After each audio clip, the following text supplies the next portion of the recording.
In the village of Umudin, where dusty winds carried secrets and dreams were often buried under hardship, a girl named Ada lived with her widowed mother.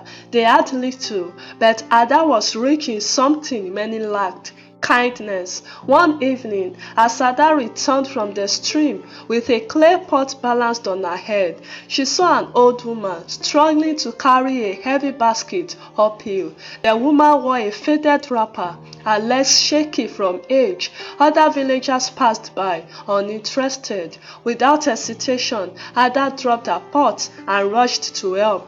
"Mama, let me carry that for you," she offered. The old woman studied her face. "You are the first to stop." They walked together until they reached the woman's hut on the village outskirts. She offered Ada a kola nut in thanks. Ada politely declined, only asking, "Do you need help sweeping or fetching water tomorrow?" The woman smiled strangely. "You've helped me enough, but soon you will face something bigger than you know. When it comes, remember this: kindness brings doors, but courage opens them."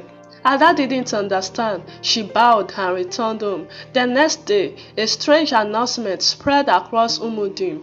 A scholarship for one girl in the entire region had been opened by a powerful education center in the city. The winner would receive full sponsorship to university, housing, and monthly allowances. It was a rare opportunity, but only 10 girls would be shortlisted and just one chosen.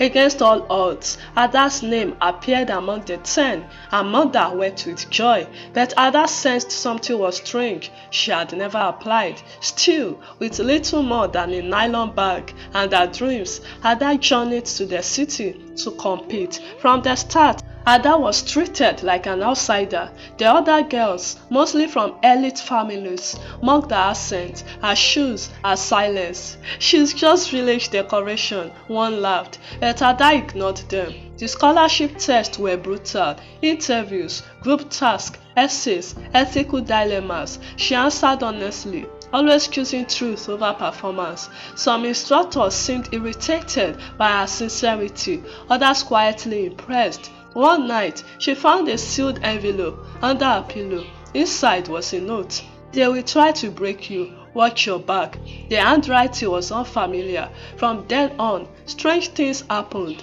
Her answer sheet went missing during a test. A staff member falsely accused her of cheating. Her name was suddenly absent from the next day task list. She began to suspect sabotage.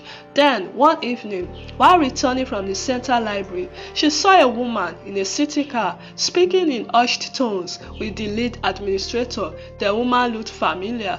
Later that night, Ada confronted one of the quieter girls, Ifeoma, who had once eyed her with both pity and guilt.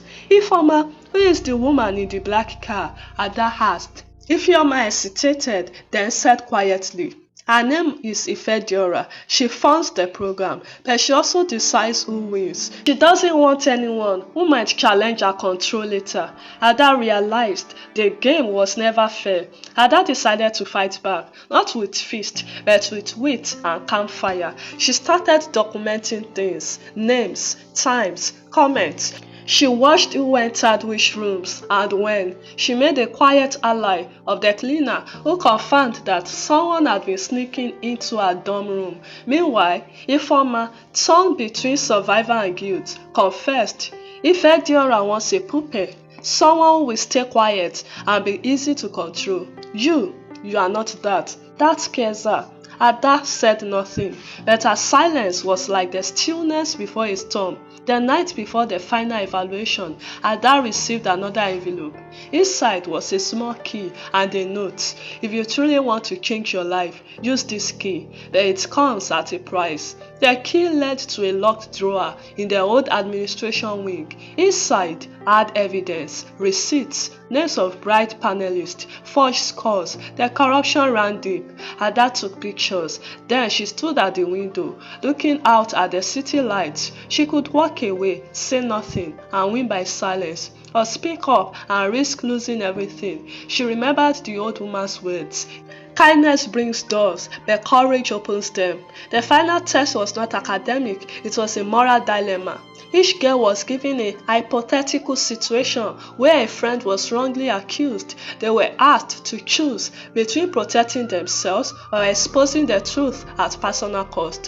One by one, the other girls answered, choosing safety and silence. When it was Ada's turn, she stood tall and said, I choose truth, because fear can only grow in silence. A hush fell over the panel. Before they could respond, Ada pulled out her phone and placed it on the table. I also have something to show you. She played audio clips, showed digital photos of the forged scores, and read names aloud. Gasp filled the room. Some panelists tried to shut her down, but the lead administrator, who had remained quiet all day, raised her hand. That's enough. There was a long pause. Then she turned to the others. This is exactly the kind of courage we claim to be looking for. Ifediora's influence crumbled within a week. Investigations began. The scholarship program was forced into transparency.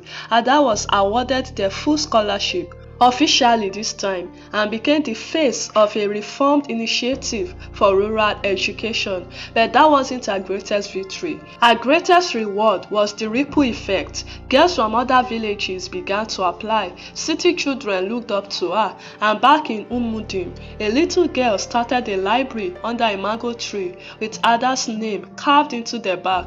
One day, Ada returned home. The old woman's hut still stood. She went to thank her, but found it empty, cobwebbed and silent, as if no one had lived there in years. Only a folded cloth sat on the floor. Ada opened it. Inside was another note. The door opened because you dared to knock. Keep walking, Ada. Sometimes, helping a stranger unlocks more than gratitude. It opens a test of your spirit. But only the brave discover that the real prize isn't in winning, but in standing for what is right, even when the world leans the other way.